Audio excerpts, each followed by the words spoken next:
Hi, this is Tony Smario, coming to you from my father, BroSal.org YouTube channel, and this is part 3 of Enlightenment 2018.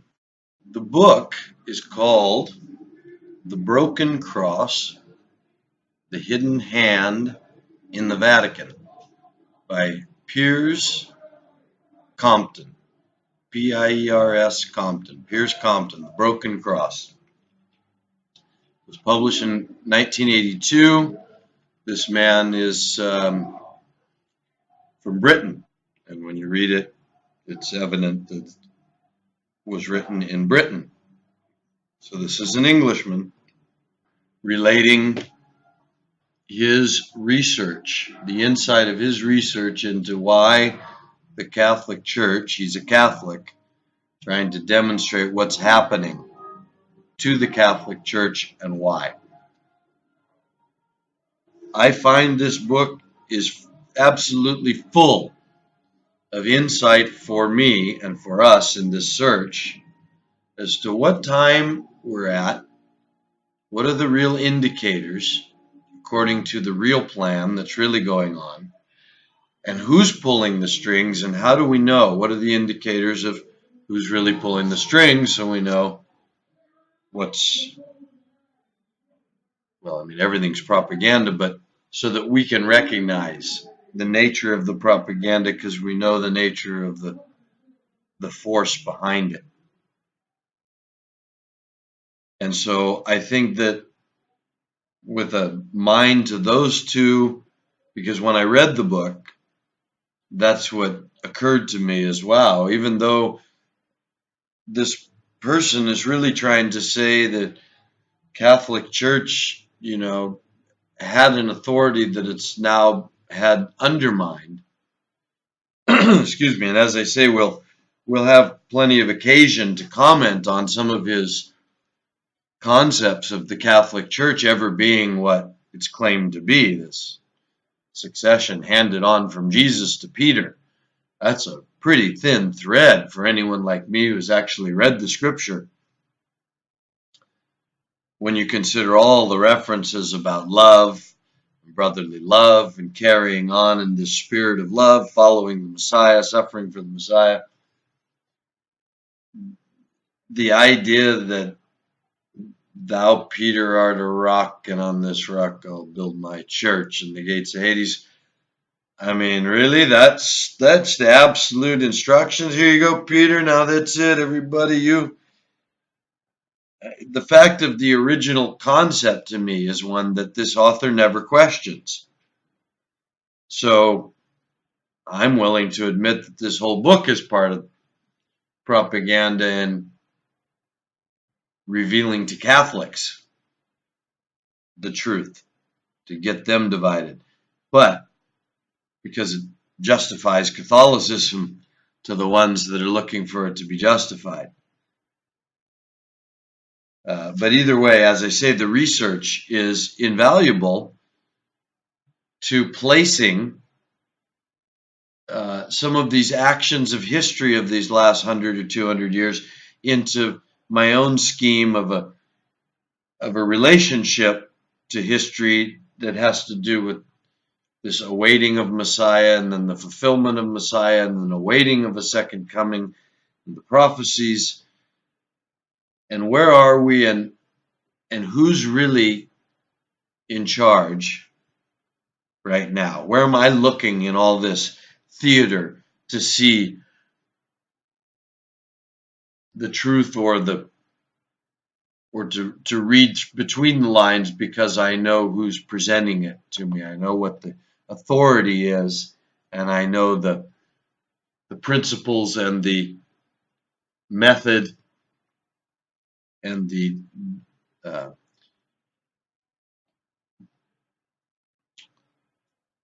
outcome that the authority is seeking.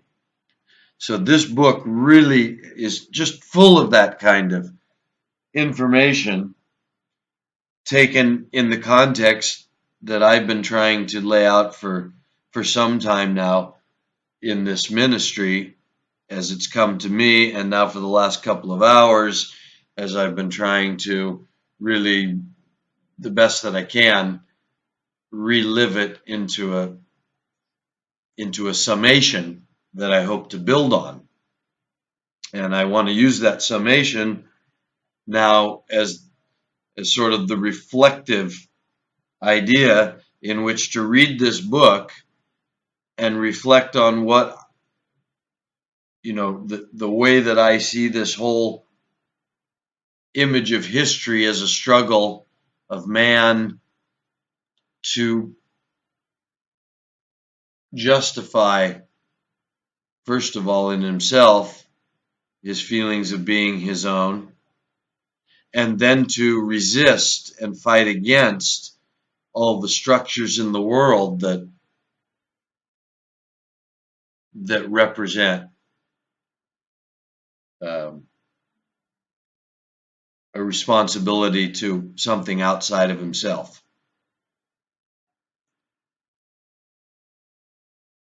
And that the mysteries in the history, the physical history, have to do with this flood and, after the flood. As I'm always saying, what did people know after the flood? Where did they go? What did they do? How long did it take them to start thinking of themselves as God? For who are these devils? Except Christianity calls them devils. But in the Old Testament, I know what it says. But that word is not the word that we think of as little horned evil devils. Most of it is Elohim or some such phraseology. And I say, until we start really discussing a deeper metaphysical reality, it's hard to go in and out between the human reckoning of real life history and some spiritual unknown where we encounter things we call angels and spirits, and we have no idea what the heck we're talking about, except, as I say, when an angel appears to John, he can't tell. I mean, he knows it's an angel, but he doesn't know it's a servant like him.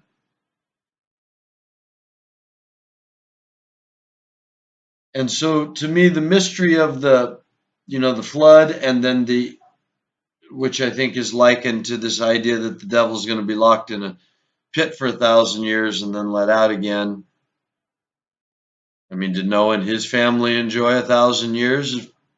Something like what we expect to enjoy under the, right? Noah, who could have been closer to God and his, Noah?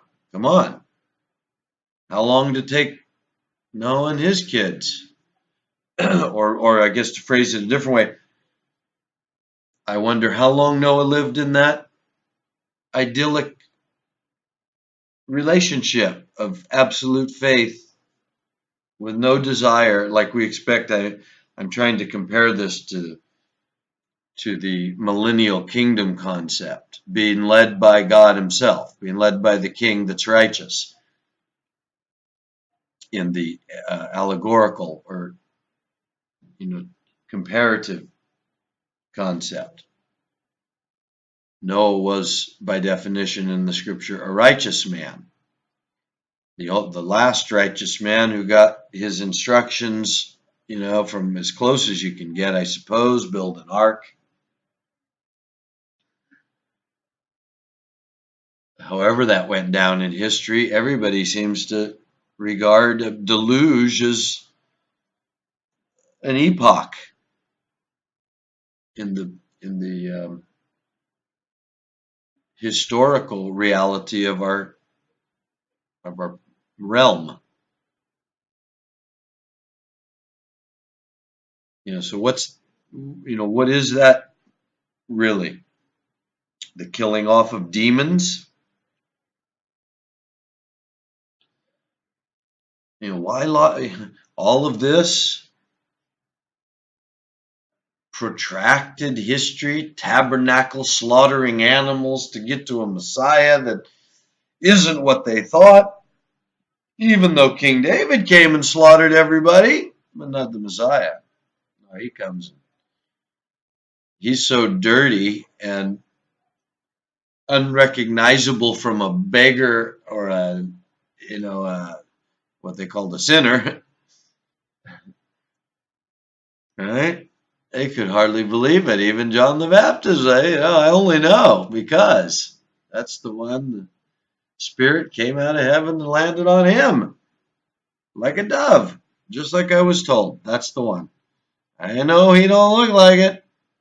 So, and John's disciples went after him to, followed behind him like, well, let's check this. Hope he didn't. This guy looks possessed. So, nothing was as it seemed. It's all because man's got to be tested. If you don't believe in the Son of God, that we already know. We've read that doesn't make any sense. It's not true. He's got to tested to be righteous. Well, that's a lot closer to the occult knowledge now.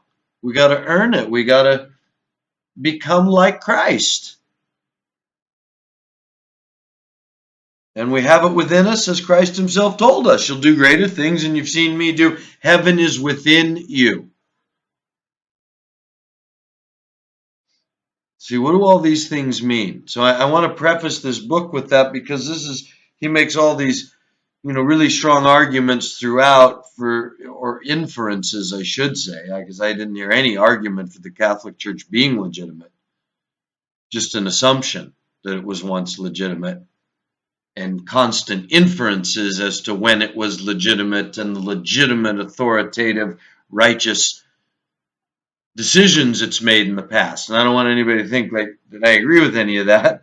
In fact, I find it absurd that with the point that he's making about the people that have undermined the church and what it results in, that you can't see the undermined message of Jesus by the church you're pointing back at and see what that resulted in.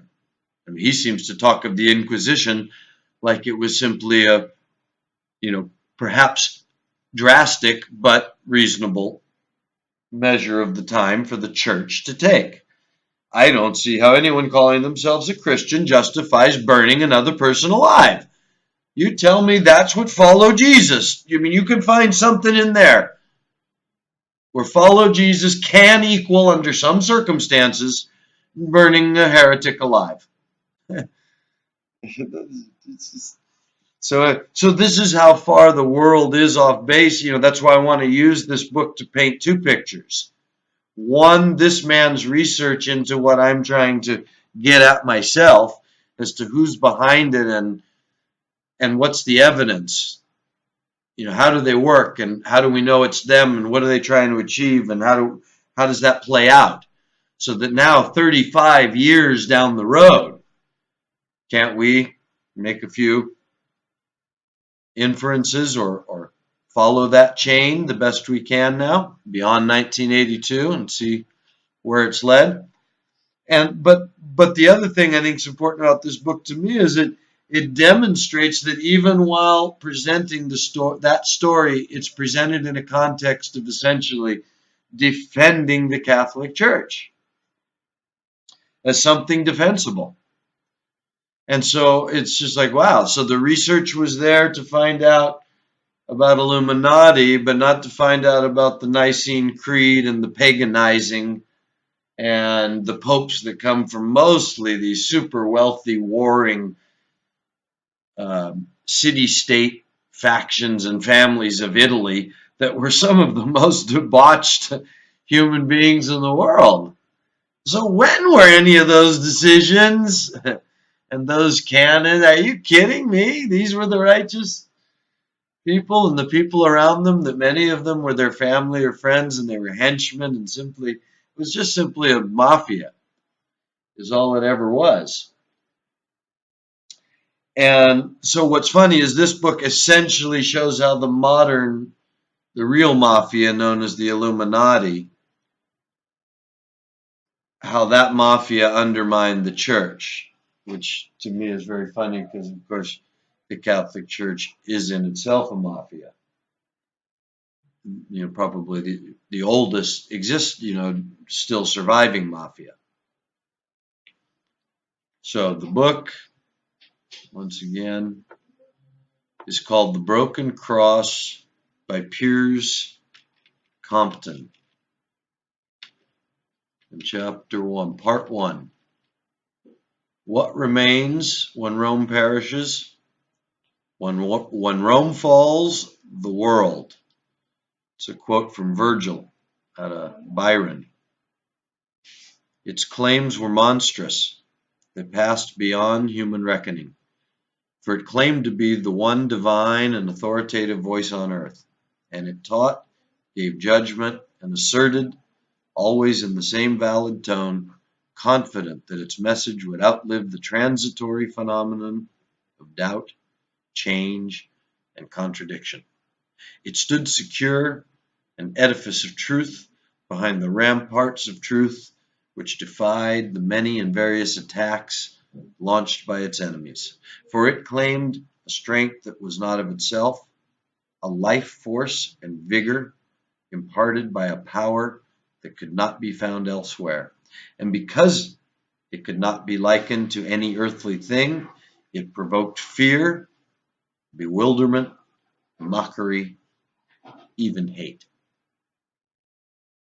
But through the centuries, it never wavered, never abandoned one item of its stupendous inheritance, never allowed the smallest rent to appear in its much derided mantle of intolerance. It inspired devotion and admiration, even in those who scorned its mental discipline. It rose above conjecture, likelihood, probability.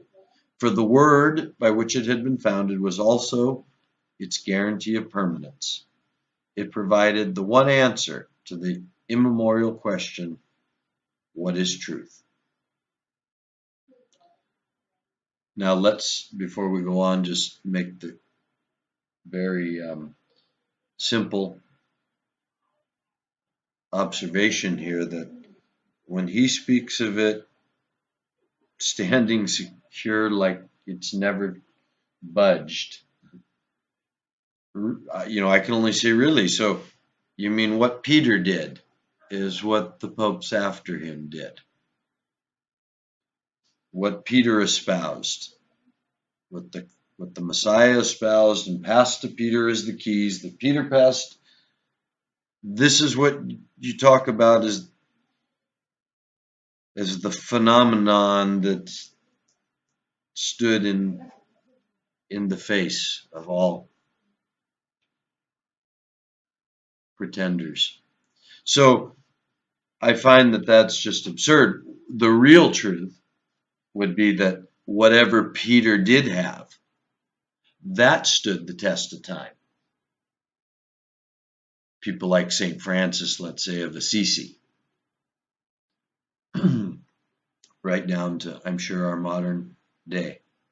There's plenty of people dying to live and turning their cheek and loving their neighbor and realizing that love is where righteousness is at.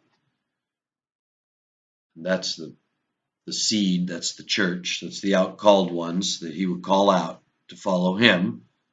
And somehow the gates of Hades would not prevail against it, even though their followers were soon turned into this Catholic Church that this man speaks of, as if that church is that outcalled ones that do what Peter did. So I just want to make sure that's absolutely clear, because I don't want to have to stop every time this guy keeps reinforcing that, which he does throughout the entire book. I want to just make it clear that in no way could he have any way to reconcile or rectify or validate that position. It's absolutely impossible. The history of the church is just one of it proves from the very beginning, as I said earlier. They were taken over by the pagans to turn it into the national religion, as a political and strategic move, as opposed to having to commit money to a constant underground battle, a guerrilla warfare. Instead, bring them out of the closet, make them part of the tax-paying, voting, emperor-loving class, right? And that's what they did. And so Catholicism, as we know it, comes along after they'd really squared that all away, really figured out how they were going to conform this religion into paganism and make it official. So that's what he's defending here, is somehow the truth of the Messiah's teaching and of Peter.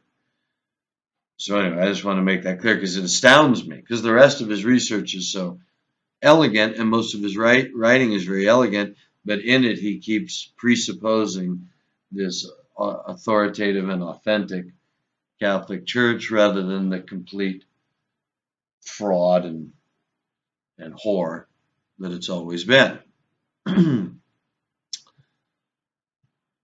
So if we were to perhaps substitute the idea of the true teaching of Messiah everywhere that he inflects the idea of the Catholic Church, then we might be able to agree with him on most of these points. For instance, for it, the true teaching of Messiah, not the Catholic Church, for it, the true teaching of Messiah, claimed a strength that was not of itself, a life force and vigor imparted by a power that could not be found elsewhere. And because it could not be likened to any earthly thing, it provoked fear, bewilderment, mockery, even hate. That's certainly true. Tell a person you live by dying and give up all your riches, give them to the poor, and count yourself among them and count yourself lucky to be among them. And learn to love your neighbor, because that's something that matters. Boy, oh boy, you scare the hell out of people, literally. But through the centuries, it never wavered. The Catholic Church, I suppose, never wavered. It continued to paganize anyone who might have been an Orthodox Christian to begin with. But through the centuries, it never wavered, never abandoned one item of its stupendous inheritance, never allowed the smallest rent to appear in its much derided mantle of intolerance. It inspired devotion and admiration, even in those who scorned its mental discipline. It rose above conjecture, likelihood, probability. For the word by which it had been founded was also its guarantee of permanence. It provided the one answer to the immemorial question, what is truth?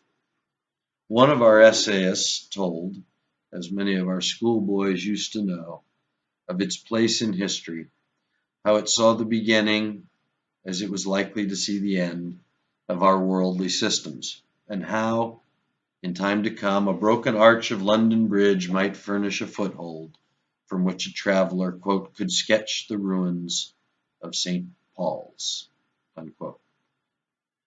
But it would still stand monumental, unique, presenting as it did the symbols of endurance in this life and admission to an eternity beyond, a rock and a key. It was the Catholic Church. But now, as even those of irreligious mind have come to realize, all that has changed. The Church has dropped its guard, surrendered its prerogatives, abandoned its fortifications, and it will be the purpose of these pages to examine how and why the transformation, hitherto regarded by its adherents, and even by some of its unfriendly critics, as impossible, could have happened. What follows is written of set purpose from the viewpoint of a traditional and still practicing Catholic. The sentiments expressed figure here in order to emphasize the heresies, novelties, and profanities that, in the name of reformed or updated religion, have left the Church in tatters throughout the world. There is a feeling abroad that our civilization is in deadly peril. It is a recent awareness, wholly distinct from the old evangelical fears, that the world, in keeping with some biblical prophecy, is coming to an end. Fears that have lost much of their former simplicity and have become more real since the threat of nuclear war. But the end of our civilization has more sinister implications than has the actual destruction of a planet, whether that be brought about by an, quote, act of God, unquote, or by a frenzy of total madness on the part of man. For civilization declines when reason is turned upside down, when the mean and the base, the ugly and the corrupt, are made to appear the norms of social and cultural expressions, or, to bring it nearer to the terms of our argument, when evil, under a variety of masks, takes the place of good. We of this generation, according to our age and temperament, have become the willing, unconscious, or resentful victims of such a convulsion. Hence the air of futility that clings about us, a feeling that man has lost faith in himself and in existence as a whole. It is true, of course, that every age has suffered the setbacks of war, revolution, and natural disasters. But never before has man been left without guide or compass, without the assurance conveyed by the pressure of a hand in which he trusted. He is, in all too many instances, a separate being, divorced from reality, without the consolation of worthwhile art or background of tradition, and, most fatal of all, as the Orthodox would say, without religion. Now, it used to be an accepted part of the Catholic outlook that the Church created our civilization with the ethical standards and the great body of revelation on which man's attitude and destiny depend. It follows, therefore, once that proposition has been accepted. So let's stop there for just a second. Now, it used to be an accepted part of the Catholic outlook that the Church created our civilization with the ethical standards and the great body of revelation on which man's attitude and destiny depend. A lot said right there.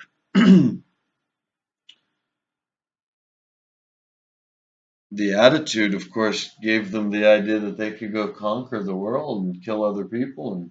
Because that's, of course, I guess what Peter would do. That's what Jesus would have them do. So that's their ethical standards. They seem to think they're above everyone, when Jesus forgave everyone and hung out with what at his time were considered the lowest of all people. And the great body of revelation, of course, is this great body that tells you you're going to hell if you don't believe in Jesus, and that God's just picking those few and sending everybody else to hell.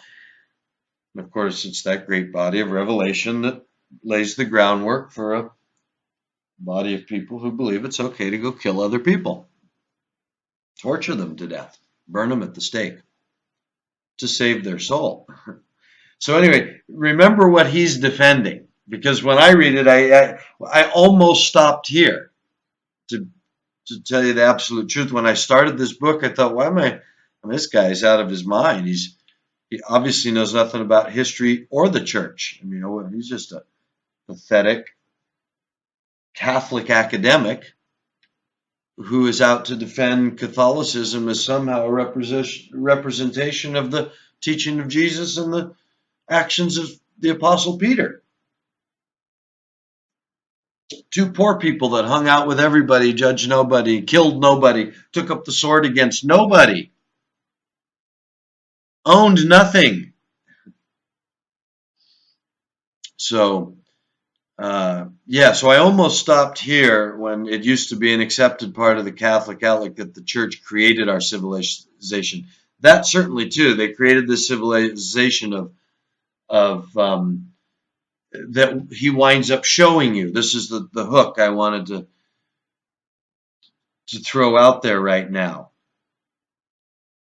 He claims it for the church is creating this civilization, which I will say is the one of death and destruction, the modern civilization of death and destruction that starts, say, after the Crusades or during the Crusades or even before the Crusades. I don't know, show me a time in Catholic history when it wasn't death and destruction. You have to go back to the early church, and it was them who were persecuted. You get to the Catholics, and it's them who are doing the persecuting. So,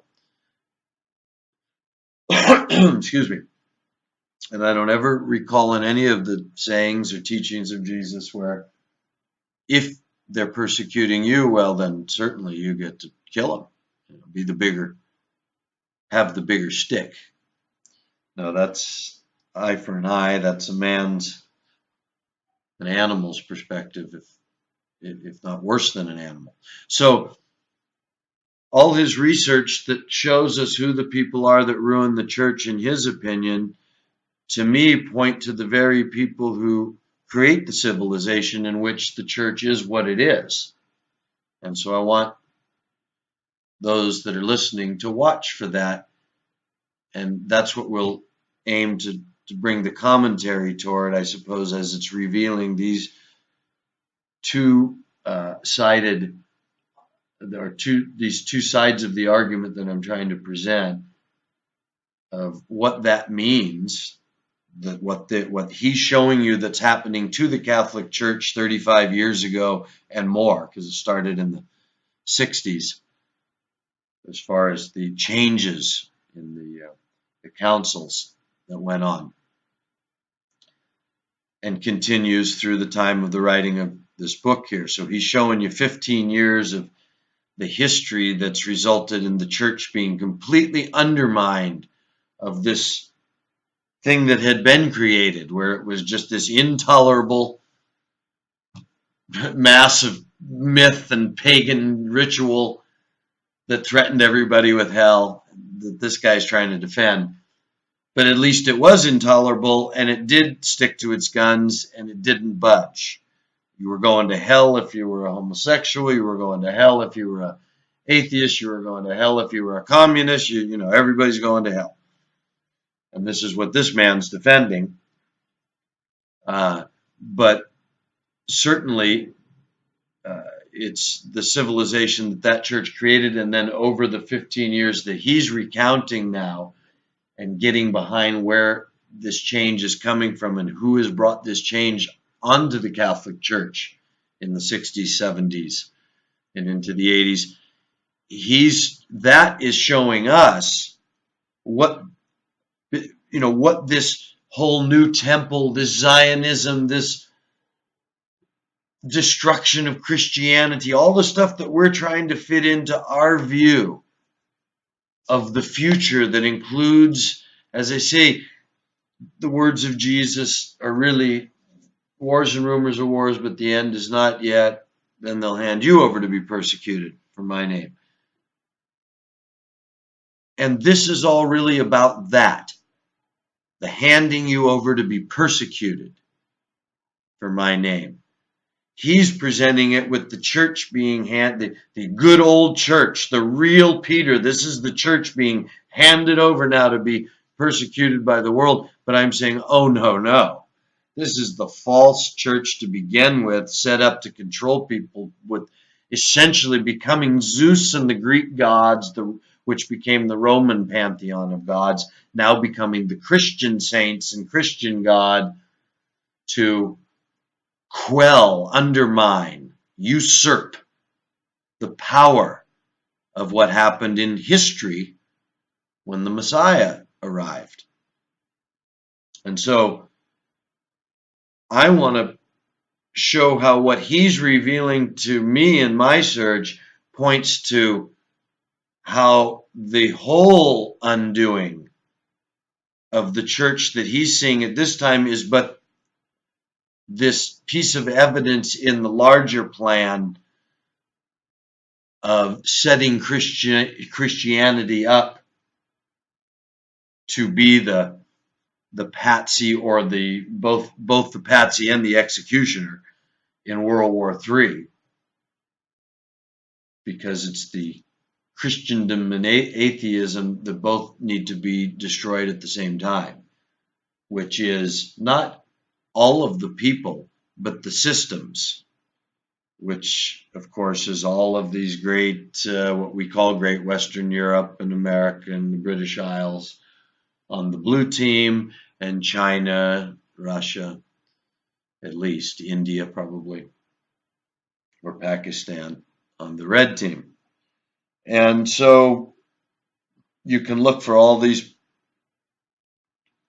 to account for the millions and millions, for the culling that will leave, as Albert Pike predicted, those deistic spirited people without compass or knowing what to believe in. And they can show them, hey, here's what the Messiah said. Here's what we're supposed to do. So I'm trying to show how this book fits into that plan, not to somehow justify or make some drama out of the way this man's research reveals how the Illuminati undermined the Catholic Church in the 60s and 70s.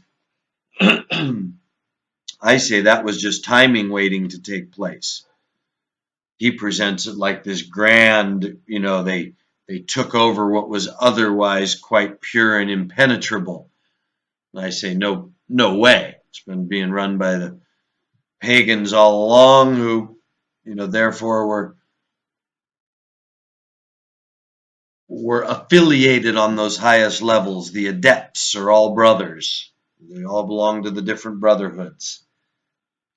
And they're all brothers in the fight against the masses and the ignorance. They're all brothers in wisdom and knowledge. You have to recall that that's at least what I'm trying to frame now is what I call a true enlightenment these days, is seeing that that's where this power is coming down from.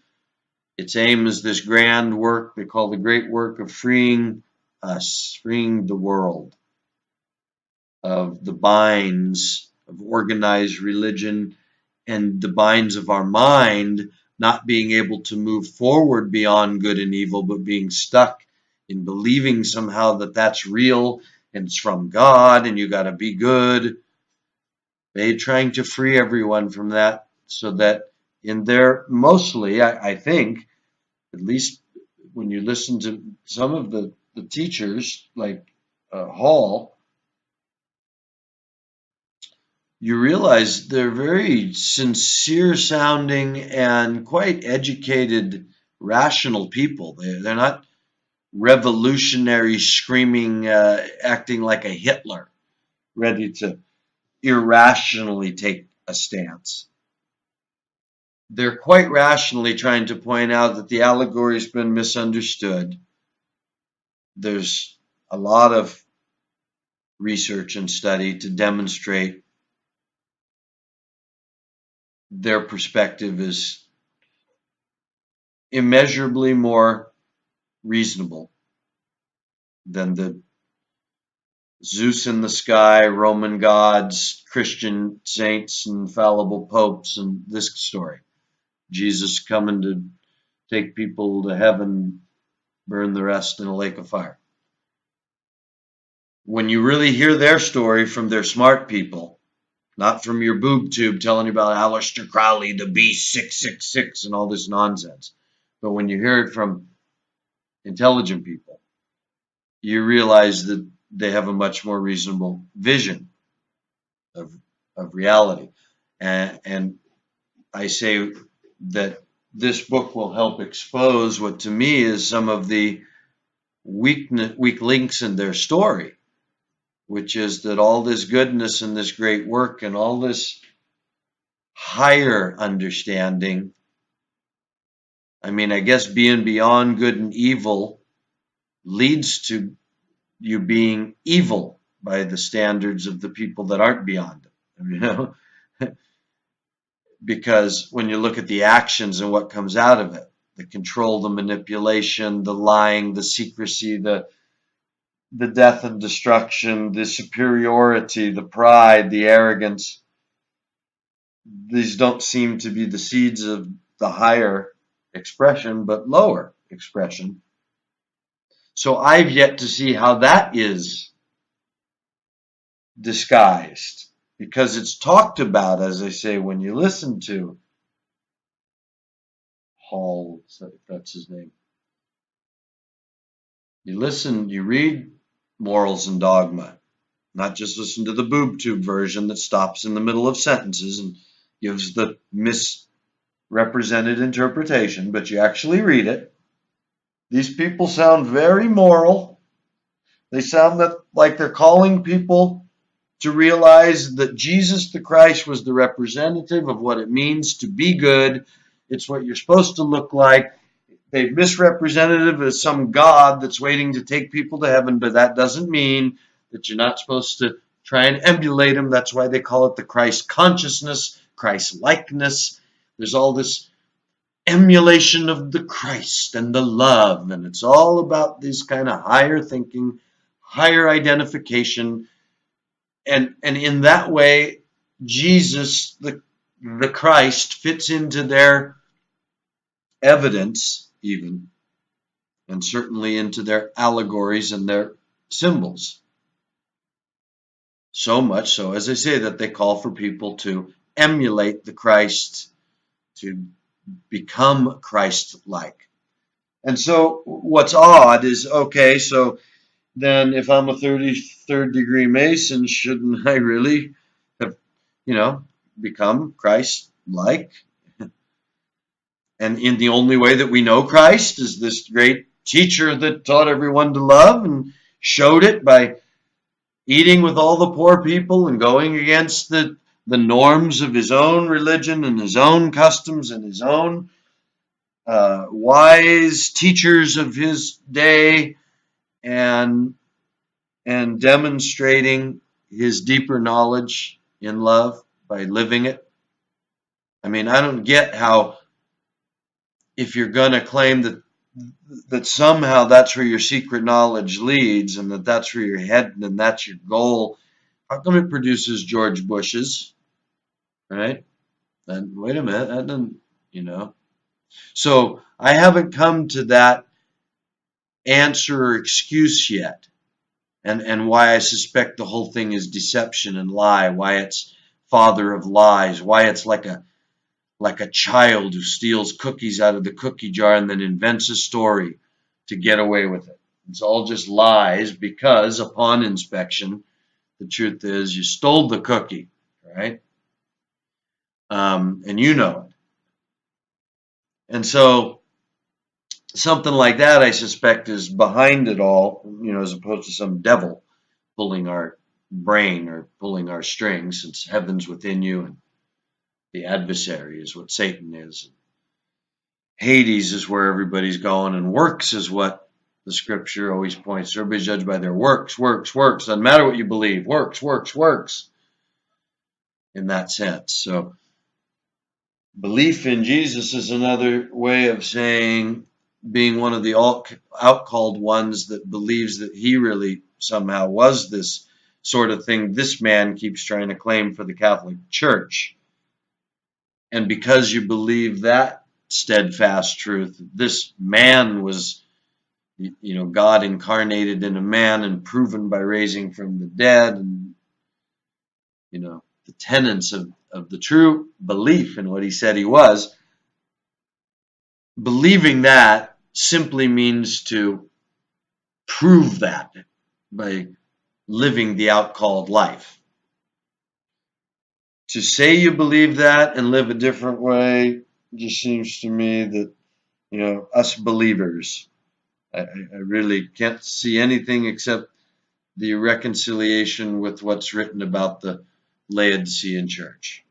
There's just this great body of people that are part of the personality of the out-called ones that are neither hot nor cold. Can't decide to commit to it and can't not believe it. Anyway, so I want to get back to the book, but I just it's so important that to me that anyone listening realize that I'm relating this to my own idea of how the undermining of the church 30, 40, 50 years ago plays into the destruction of Christianity. The Christians handed over to be persecuted for his name's sake and be killed, the building of a third temple, and the coming of the false Messiah. How does that relate to this guy's story? Okay. So now it used to be an accepted part of the Catholic outlook that the church created our civilization with the ethical standards and the great body of revelation on which man's attitude and destiny depend.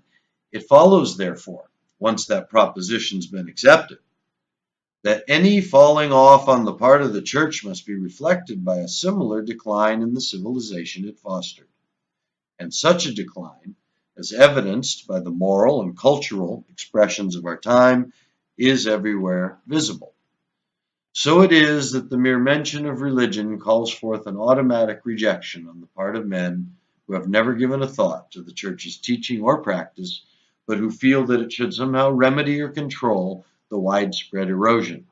They feel contempt, and contempt is a more deadly virus than skepticism, for the church's failure to cope with conditions that call for vital action, for its readiness to go with the stream by not speaking out against, or for even giving encouragement to, subversion, for its preachment of a watered-down version of humanism in the name of Christian charity, for the way in which, from having been the inflexible enemy of communism, clerical leaders at the highest level have taken part in what is called dialogue with those who seek not only the church's downfall, but the ruin of society as a whole.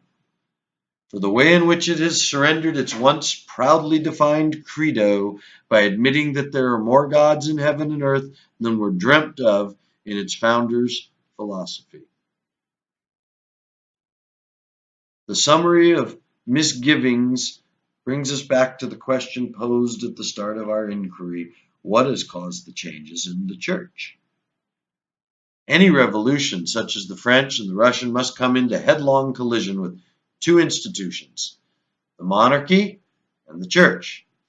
The former, however deeply it may be rooted in lineage and sacramental rite, can be totally disposed of by a single blow, but a people's religion, however defective it may have become, cannot be so easily suppressed by any force exerted from without. Monarchy lives by acceptance, custom, and a process of recognition that can be brought to an end by the fall of a knife or the discharge of a rifle. But religion, and especially the Christian, although it may have been discredited and subject to scorn, has so far carried within itself the seeds of resurrection. Time and again, a sentence of death has gone out against it. Time and again, it has outlived the executioner. That it will continue to do so may be taken for granted, though whatever it will survive in its old untrammeled form, with its stature, infallible voice, and stamp of authority, is another matter. So again, I hope everybody sees the absurdity of his argument that somehow this Catholic Church represents this infallible voice and stamp of authority, and that what he just said, I mean, it's just, he clearly says, any revolution, such as the French and Russian, must come into headlong collision with two institutions, the monarchy and the church. And the reason that's so is because of the Hegelian dialectic and the red team, blue team. That if you want a synthesis, if you want a world without God, you got to have somebody to fight the world with God. And so he forgets that the monarchy and the church are one thing. And so the world to fight that is this revolutionary Enlightenment world now that's going to be set up in Russia through atheism and communism. But he gives no heed. And this is at the time, right after, the 70s is when Anthony Sutton's books had come out and were quite, I don't know how he could miss,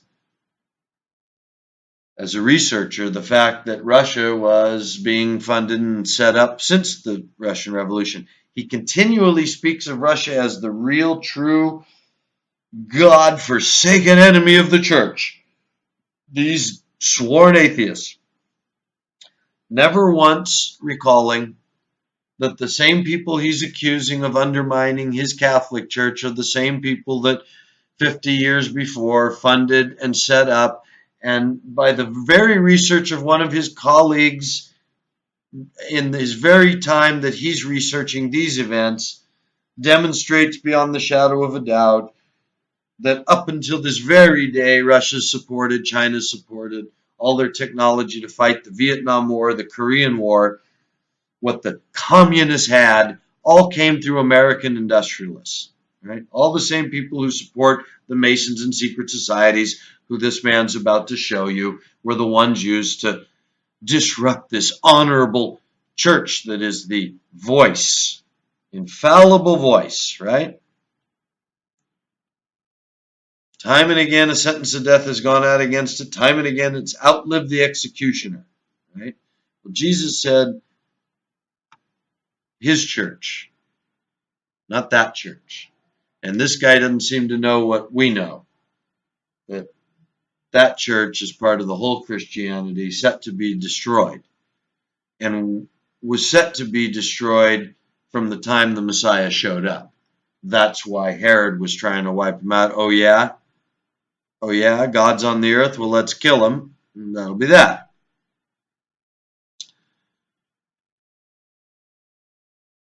So, claiming, he says that it will continue, this Christian religion, even though they've tried to stamp it out, but it continues, and that it will continue to do so may be taken for granted, though whether it will survive in its old, untrammeled form, with its stature, infallible voice, and stamp of authority, is another matter. Again, if we're talking about the actual teaching of Jesus, supplant that for everywhere he keeps referring to the Catholic Church and its historic organization. Some will reject that suggestion as unthinkable. Others, while agreeing that the Church has sanctioned a change of emphasis here and there, will see it as part of the divine plan. And only a few, since it has become a characteristic of our people to reject the mere mention of a conspiracy, will see in it the working out of an age-long and deliberate scheme to destroy the church from within. Yet there is more proof of every kind for the existence of such a conspiracy than there is for some of the commonly accepted facts of history. Because of what follows, it needs to be repeated that the average British mind does not take kindly to the idea of a, quote, plot, unquote. The very word savors of a theatrical setting, with heavily cloaked men meeting in a darkened room to plan the destruction of their enemies. But secret scheming, hidden for the most part from the academic as from the public mind, has been the background or driving force of much world history. The world of politics is bedeviled by cliques working one against another, as becomes evident when we take note of the flaws that occur in official versions of the gunpowder plot, the murder of Abraham Lincoln in 1865, that of the Archduke Francis Ferdinand of Austria at Sarajevo in 1914, the drowning of Kitchener in 1916, the shooting of President Kennedy in 1963, and even nearer to our own time, the mysterious end of Pope John Paul I, to be dealt with later in this volume. The Church has always been the target of anti-religious men who see in its existence a threat to their progress and designs. And I use the word always advisedly, for plotting against the Church occurs as early as the year AD 58 in words spoken by St. Paul to the people of Ephesus. And Paul, a trained Pharisee, when it came to warning against subversion, knew what he was saying.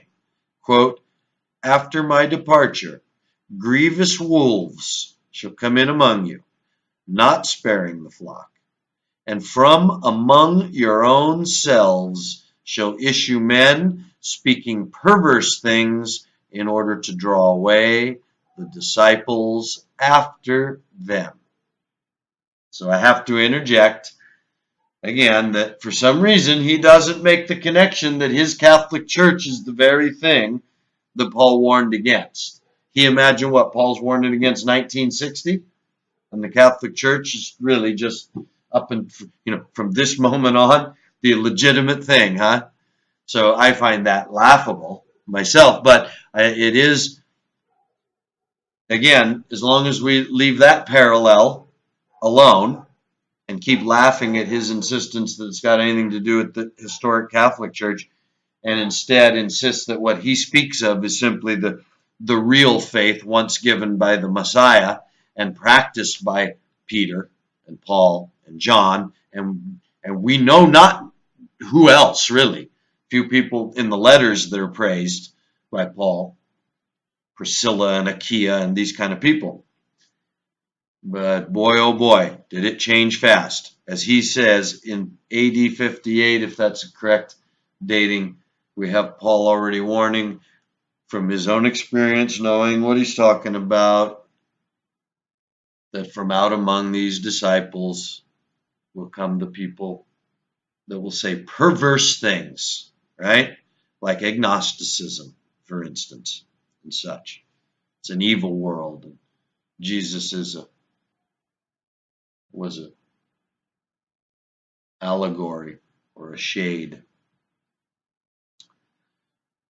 Excuse me. Back to the book. The urge for world domination, whether by force of arms, culture, or religion, is as old as history. The earliest records, without considering myth or even legend, give proof of it. Egypt, which first dominated the thought and outlook of the East, was never a purely military state. But a warlike era emerged, we may date it from about 910 BC, with, quote, Assyria the Terrible, unquote. The rise of Babylon, short-lived, was followed by that of Persia under Cyrus the Great. Then came a name that has never ceased to be synonymous with that of a vast empire, lordship of the known world, Rome. Funny he skips Alexander the Great in Greece, goes straight from Cyrus the Great to Rome. But all such powers, apart from being concerned with territorial gain, aimed also at imposing some political or social creed, the overthrowing of one standard belief and the elevation of another, a process that the ancients used to associate with the influence of the gods. The spread of the Arian heresy that split Christendom throughout the 4th century becomes a landmark. It involved all the symptoms of revolution, anarchy, treachery, and intrigue. But the underlying cause was not political. Its mainspring was religious, even theological, since it turned upon a phrase coined by Arius, the Alexandrian priest, whose name was given to the movement. Quote, there must have been a time when Christ was not, unquote. That denigration of the divine being and nature of Christ, if carried to its logical conclusion, would have rendered the world that was centered on Rome to a negative state in which Europe as we know it would have had no future. But Rome survived as a place of reverence for some, as a target for others, and what we now look back upon as the medieval world was filled with repercussions of the same struggle. With the consolidation of Rome as a papal power, the objective became a more definite reality, with its purpose never in doubt and always the same, whatever temporal or domestic interpretation was placed upon it. And I guess we're supposed to assume that with the consolidation of Rome as papal power, the object became a more definite reality, with its purpose never in doubt and always the same. And that's going to be the reality of the teaching of Jesus, huh? That's what we're going to say, that with the consolidation of Rome as a papal power, what we got was the definite reality and the purpose never in doubt and always the same, right? To continue the teaching of Christ. So, laughable. But let's go on. For the eyes of men, whether in France, Italy, or Spain, England, or Germany, were on Peter's chair, an object of controversy that has proved more potent than gold in bearing on the mind. See, and I see the purposefulness in that comes out of the purposefulness in combining Christianity and making it the official religion of the Roman Empire. It's out of that comes this focal point of Peter's chair, this absolute heresy. So again, I just through this, I'm not going to keep going on this way, but I feel that in his introduction, well, I feel is necessary because he keeps laying it on thick here. This is the premise of his book. And I just want to make sure that we keep understanding that what we're looking at in here is perhaps how this Catholic Church was purposely made Peter's chair, this absurd blight, this undermined, the way that the real story was usurped and turned into Peter's chair, which became the focal point of the world because it was a military empire fighting to control the world, as Daniel said, the fourth beast never went anywhere. It stomped down, devoured, and controlled the whole world. Devoured the whole world. All right. So, but what he says is true, and I say that's what's really true, is that they created this controversy rather than it being on the real Christ and what the real Christ taught and having to deal with whether that might really be true. And the whole world be focused, especially these occultists that think they're God, on really dealing with, okay, this Jesus of Nazareth, what did that mean? You know, how do we all keep that out on the table and in the open and figure it out? So no, they turned it into Peter's chair, which could then be the object of controversy instead of the truth. Okay. For the eyes of men, whether in France, Italy, or Spain, England, or Germany, are on Peter's chair, an object of controversy that has proved more potent than gold in bearing on the mind. That was the situation in Rome during the first quarter of the 12th century, when two rival families, the Pierleoni and the Frangipani, were angling for power. Both were rich, the Pierleoni immensely so. Neither was over-scrupulous, and when the Pope, Callistus II, died in 1124, both families put up a candidate for the papal throne. The Pierleoni's man, Anacletus, was, quote, not thought well of even by his friends, unquote, but he managed to outvote his rival, who was backed by the Frangipani. Anacletus's reign was short and unpopular, but he clung perilously to power until his death in 1138. So I'm wondering what this author thinks of the carrying on of Peter's chair, if someone would have challenged Peter's chair in those years. Anyway, he never does bring any of that up. Anacletus's reign was short and unpopular, but he clung perilously to power until his death in 1138, when he was declared antipope in favor of Innocent II.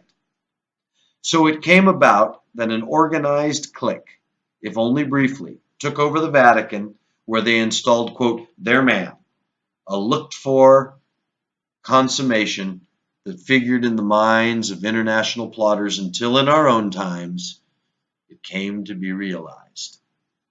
It is a curious fact that man will suffer more readily for ideas, however crude, than he will for positive causes that affect his way of life. And when the perennial heresy of Gnosticism raised its head at the little town of Albi in southern France at the start of the 13th century, men flocked to it as once they had to join a crusade. But this time its principles were more extreme than those of any Christian warrior. Matter was declared to be evil, so death, which meant the ending of matter, became more desirable than life. Suicide, often brought about by men starving themselves and their families, was a privilege and a blessing. And the very foundations of the church, with the papal throne, were shaken as hundreds of clergy, with as many nuns, came out on the side that had more political and philosophical undertones than appear in many stories of the period. It was a life and death struggle in which the church under Pope Innocent III reacted violently by setting up the Inquisition. Right? Because why not? That's what Jesus would have done. Its purpose was to examine Albigensians who, purporting to be Orthodox, had entered the church and occupied some of its most exalted places in order to undermine authority and set up in every sphere a system of common ownership. The capture of the papacy was, of course, their main objective, although most histories of the time are more concerned with the fate of those who failed to recite the, quote, Our Father correctly before their questioners. So he's saying, they've exaggerated. Sure, they burnt some people at the stake, but it's because they had to seek out the infiltrators into the church. Why? Couldn't you just teach the truth? I mean, what did Paul do? Right? You couldn't just teach the church, say, give all you have to the poor and follow me. That separates them out. Jesus demonstrated it. It separates them out. Leave your staff, leave your purse, take one tunic, and let's go. Do this thing. Big smile on your face. Don't worry if they slap you. Smile bigger. Throw you in jail. Sing louder. That separates out the outcalled ones, see? No, but Pope Innocent III reacted violently by setting up the Inquisition, right? Because they got no right to call life evil in the name of God. Tempt people, right?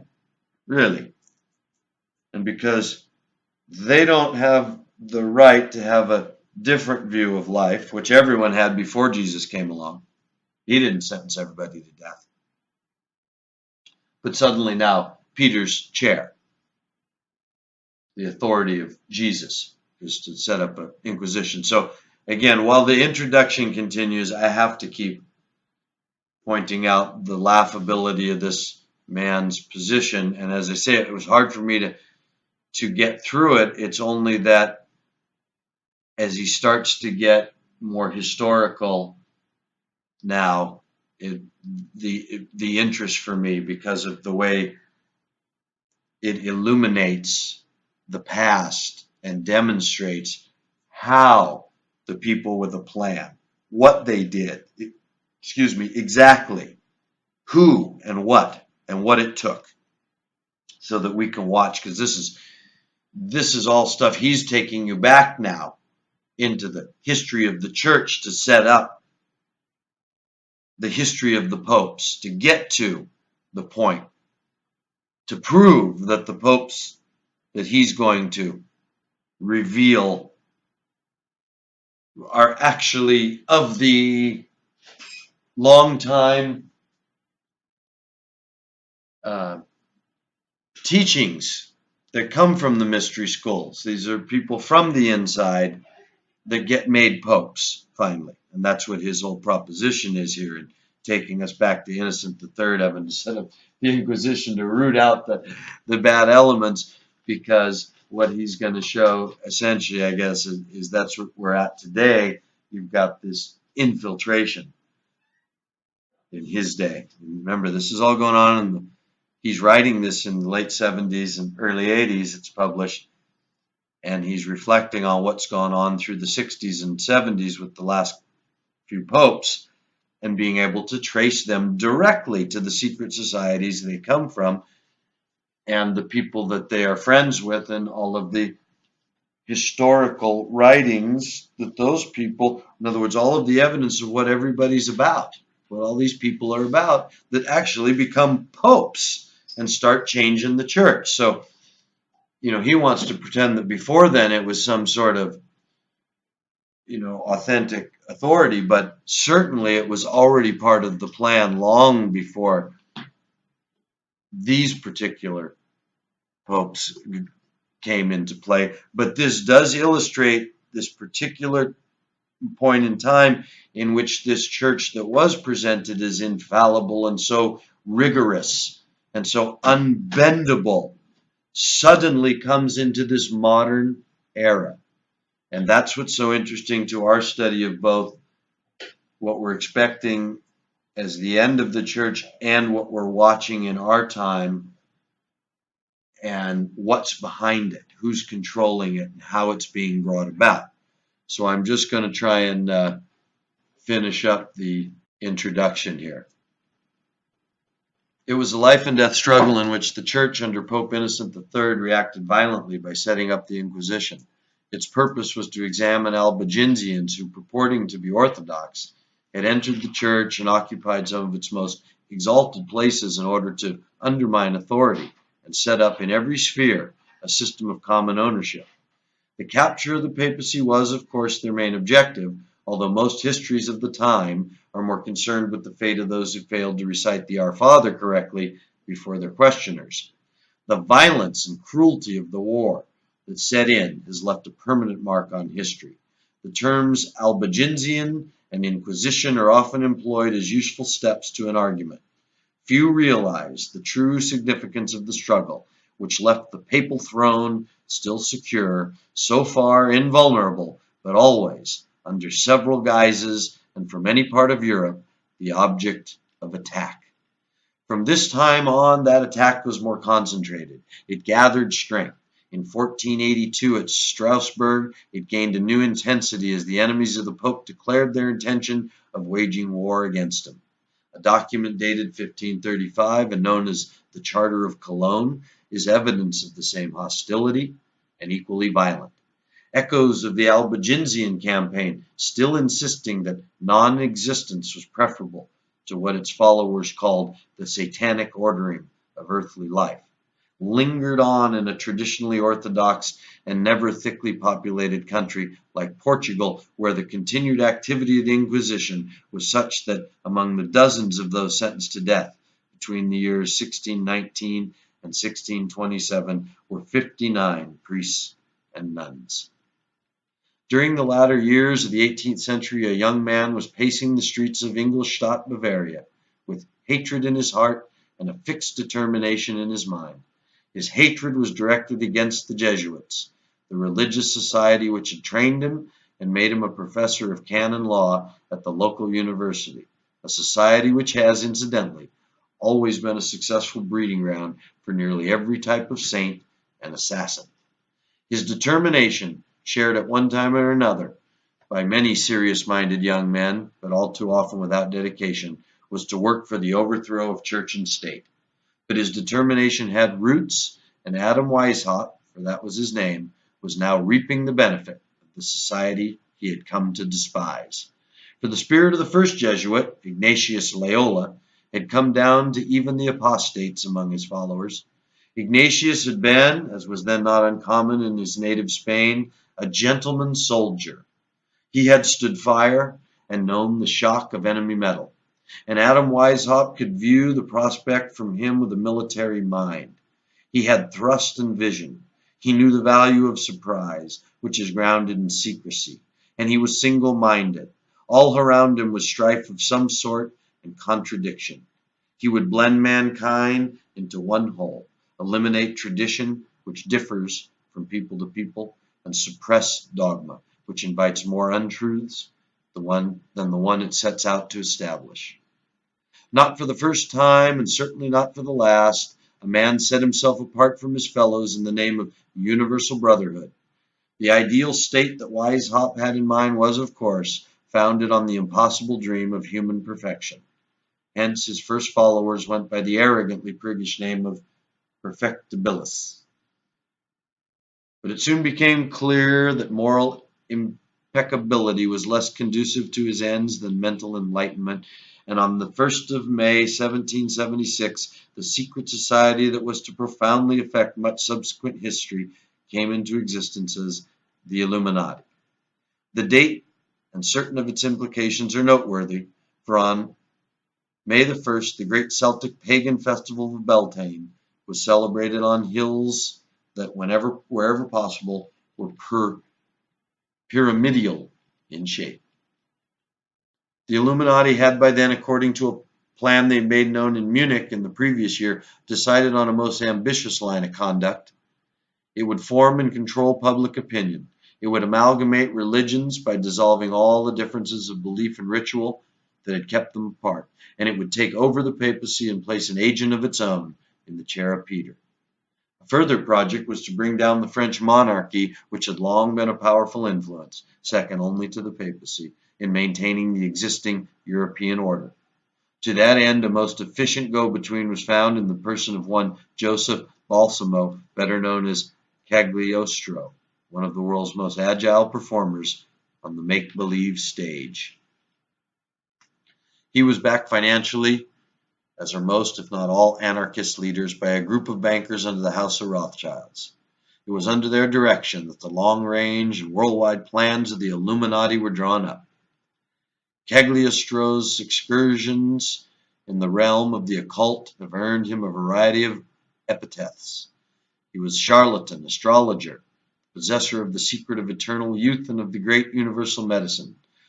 But his claim to be possessed of another world influence may not have been wholly false, for after having survived the tests that made him a full-blooded illuminus, the ceremony took place at night in an underground vault near Frankfurt. He journeyed from country to country in a black varnished coach that was decorated with magic symbols, imposing his arts upon the most influential circles, yet always with an eye on the French court, where he soon picked on Marie Antoinette as its most valuable and susceptible member. I'm going to stop here before he gets into the history now of how they manipulated this first pope, or this first Roman bishop. I just want to bring to our attention that he imagines that the House of Rothschilds is behind all this. I mean, who set them up? Ignatius Loyola, the gentleman soldier, right? Absolute killer, a killer. Set up the military arm. Read the oath. Kill. Cut their guts open. Kill anyone that doesn't pledge their allegiance to the Holy Father. This is the teaching of Peter, that this guy wants to enshrine and make sure nothing changes. We can't let anything change of the Catholic teaching, So anyway, Adam Weishaupt, Ignatius Loyola, cut of the same cloth, obviously, working on a plan that comes down through the same secret societies that have been around apparently since Mystery Babylon.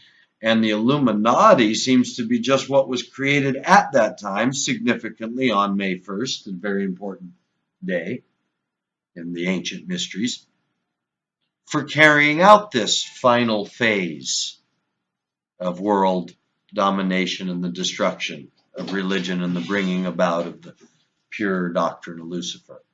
So anyway, we'll get back to it soon. Thank you all for being here, and I'll talk to you.